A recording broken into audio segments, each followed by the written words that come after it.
Comment économiser près de 8000 raies sur la rénovation de votre cuisine? Je vais te parler ici de quelques articles que tu peux utiliser comme de très bonnes options, pas chères, et qui ont le même effet qu'un produit coûteux.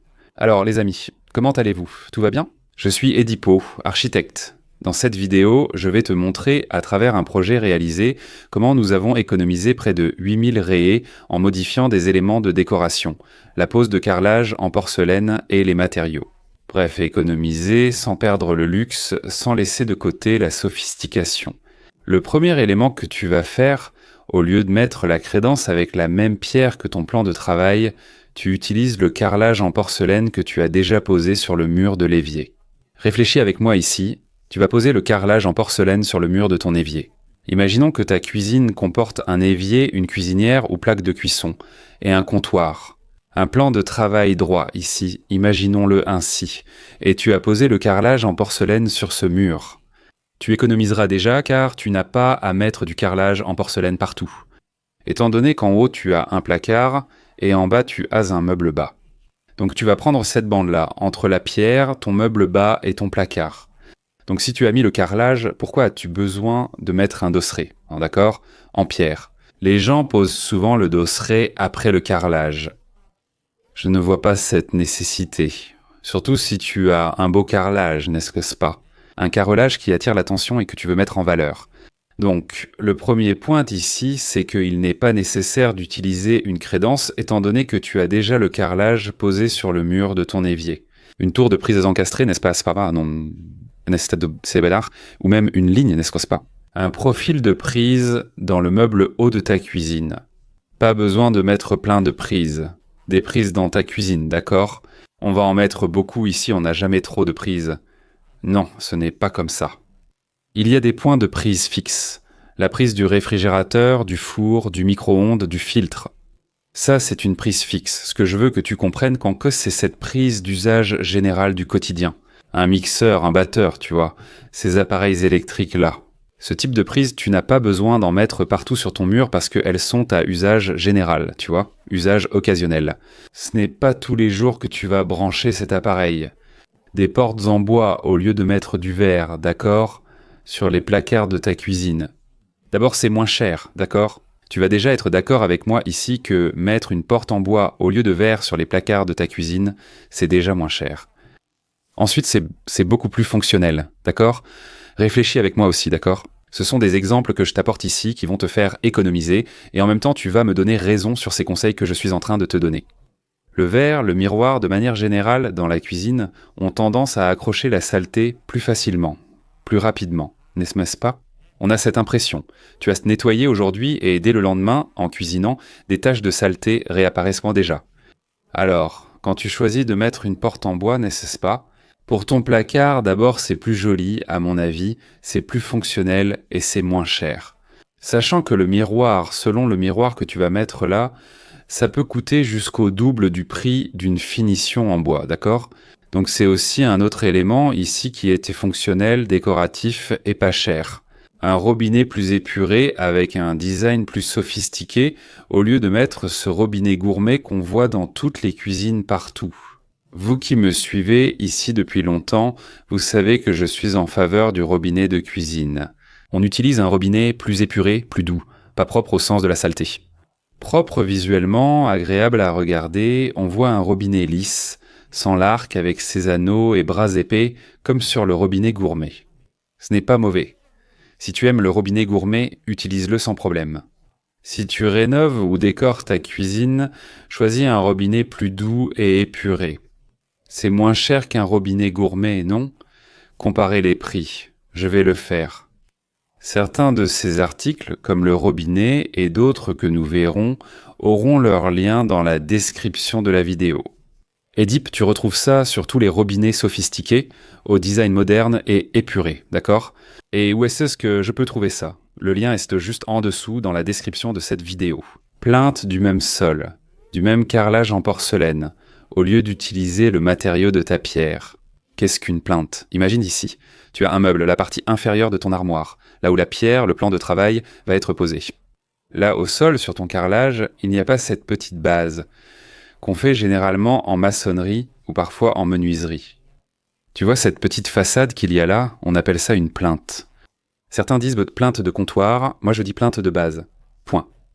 Et là, non, au lieu de mettre cette partie basse en pierre, du même matériau que ton plan de travail, tu l'as fait en grès cérame. Pourquoi ? Parce qu'il y a une continuité avec ton sol. Tu n'as pas grès cérame pierre. Tu vois ? Il n'y a pas de rupture d'harmonie ici. C'est grès cérame sur grès cérame. C'est pareil, réfléchis avec moi, imaginons que ce soit une plinthe, d'accord ? C'est juste pour faciliter notre compréhension ici. Donc cette plinthe, tu l'utilises avec le même matériau que ton sol, le grès cérame. Tu vas économiser parce qu'une pièce de ton sol que tu vas découper pour faire la plinthe, ça va te revenir beaucoup moins cher que si le marbrier te facture ce mètre, n'est-ce pas ? Cette pièce de pierre que tu as choisie pour mettre en bas. Donc en plus d'être jolie, c'est aussi moins cher. Le revêtement uniquement sur le mur de l'évier, là où se trouve ton évier, là où se trouve ta cuisinière. Voici un autre conseil très sympa qu'on utilise dans les projets actuels. Tu seras d'accord avec moi. Regarde, est-ce qu'il est nécessaire de mettre du revêtement sur tous les murs de ta cuisine ? À mon avis, non. Il n'y a pas besoin. Seulement sur le mur où se trouve ton évier, où se trouve ta cuisinière. Sur ces murs, il est essentiel d'utiliser un revêtement, du grès cérame ou un autre revêtement sympa que tu vas mettre là, d'accord ? Il n'est pas nécessaire d'en mettre sur tout ton mur. Donc ça va te faire économiser, et beaucoup. Ça va te faire économiser beaucoup d'argent, d'accord ? Imagine, tu achètes du grès cérame, le matériel, tu paies la main-d'œuvre pour couvrir ta cuisine, alors qu'une bonne peinture solide, résistante et lavable suffirait, non ?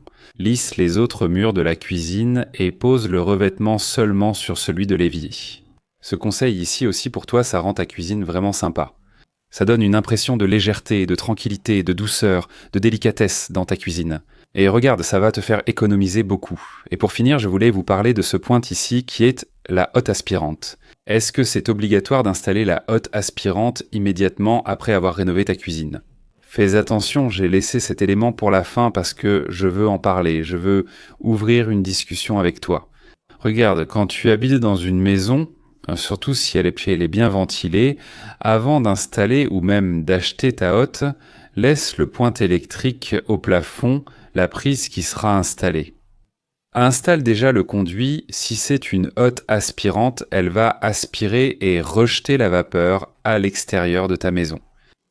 Prévois le point, prépare tout, mais n'achète pas encore ta hotte. Tu sais pourquoi ? Je t'explique. Il y a certains projets que j'ai réalisés ici, où mes clients n'ont pas choisi d'installer la hotte. Comment ça, ils n'ont pas choisi d'installer la hotte ? Ça dépend de ton utilisation, ça dépend de ton quotidien. Si tu n'as pas l'habitude d'utiliser ta cuisine constamment, de beaucoup cuisiner, d'être toujours en train de préparer des plats là-bas, pourquoi installer une hotte ? Encore plus si tu as une bonne circulation d'air dans ta cuisine, une grande cuisine, de belles fenêtres là-bas, pour avoir une bonne aération. N'est-ce pas ? Surtout avec une plaque à induction par exemple. Qu'il n'y ait pas la flamme du feu là de la plaque de cuisson à gaz que le vent peut éteindre, si c'est une plaque de cuisson à induction par exemple. Il n'est pas nécessaire d'installer la hotte.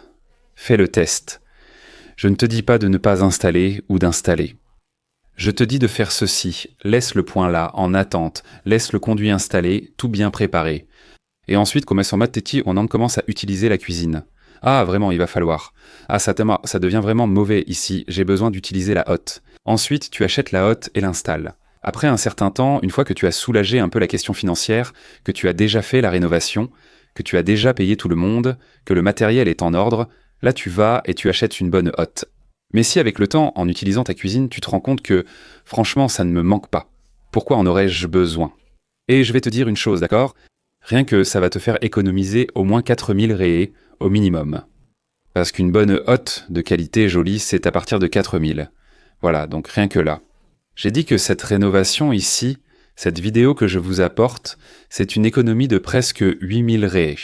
Mais si tu fais le calcul, le revêtement que tu économises, la hotte, la plinthe, le robinet, le fronton, regarde tout ce que je suis en train de te dire ici, d'accord ? Ça va être une économie de bien plus que 8000 réés dans cette cuisine que tu vas avoir là. Alors, les gars, ce que je veux que vous compreniez, d'accord ? Avant tout, on fait chez soi ce qui nous fait du bien, ce qu'on aime. Je suis simplement là pour t'aider.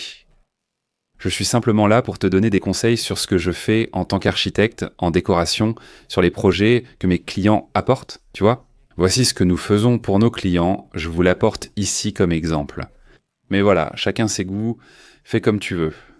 Mais je suis sûr que certains de ces conseils ici ont eu du sens pour toi.